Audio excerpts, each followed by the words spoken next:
1 Samuel, chapitre 26. David dans le camp de Saül. David épargne Saül.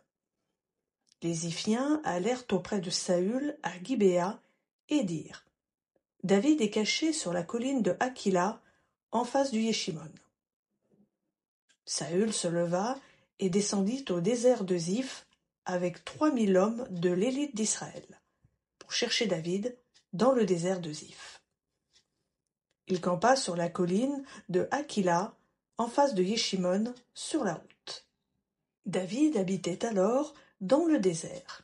Il vit que Saül marchait à sa poursuite au désert. Il envoya des espions et sut ainsi que Saül était arrivé. Alors David se leva et parvint à l'endroit où Saül était campé. Il vit l'endroit où couchait Saül, ainsi qu'Abner, fils de Ner, chef de son armée. Saül couchait au milieu du camp, et le peuple était campé autour de lui. David prit la parole et, s'adressant à Ahimelech, le Hittite, et à Abishai, fils de Tserouïa et frère de Joab, il dit: Qui veut descendre avec moi dans le camp vers Saül? Et Abishai répondit: Moi, je descendrai avec toi. David et Abishai allèrent de nuit vers le peuple. Et voici que Saül était couché et dormait au milieu du camp, et sa lance était fixée en terre à son chevet. Abner et le peuple étaient couchés autour de lui. Abishai dit à David: Dieu livre aujourd'hui ton ennemi entre tes mains. Laisse-moi le frapper de ma lance et le clouer en terre d'un seul coup, sans avoir à lui en donner un second.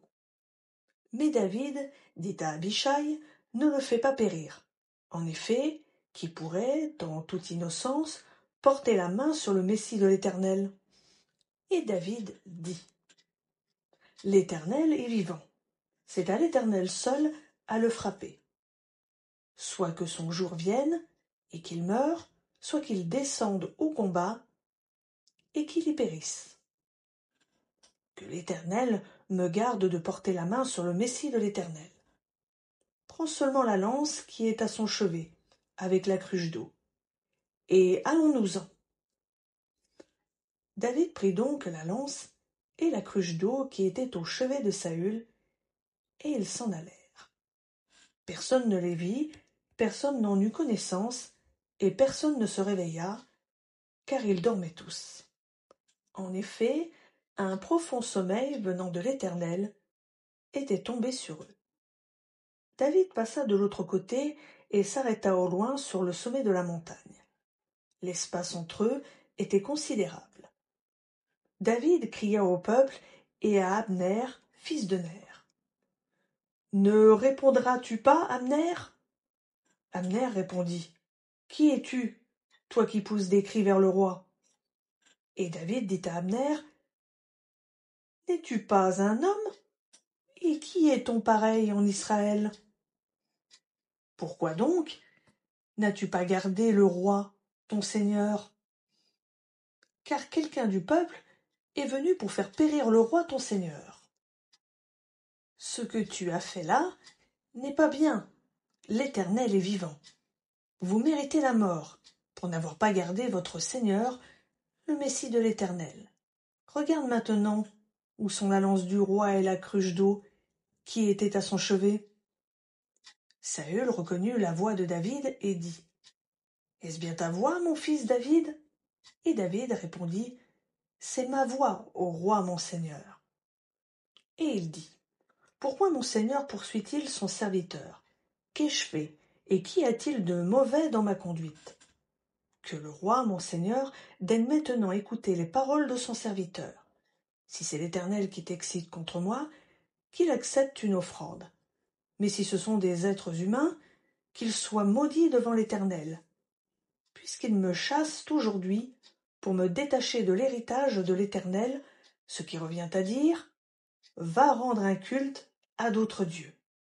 Oh, que mon sang ne tombe pas à terre loin de la face de l'Éternel, car le roi d'Israël est parti en guerre pour chercher une simple puce, comme on chasserait la perdrix dans les montagnes. » Saül dit: « J'ai péché, reviens, mon fils David, car je ne te ferai plus de mal, puisqu'en ce jour ma vie a été précieuse à tes yeux. J'ai agi comme un insensé, et j'ai commis une grande erreur. » David répondit: « Voici la lance du roi, que l'un de tes jeunes gens vienne la prendre. L'Éternel rendra à chacun selon sa justice et sa fidélité, car l'Éternel t'avait livré aujourd'hui entre mes mains. Et je n'ai pas voulu porter la main sur le Messie de l'Éternel. Et comme aujourd'hui ta vie a été d'un grand prix à mes yeux, ainsi ma vie sera d'un grand prix aux yeux de l'Éternel, et il me délivrera de toute détresse. » Saül dit à David: « Sois béni, mon fils David. Autant feras-tu, autant réussiras-tu. » David continua son chemin, et Saül retourna chez lui.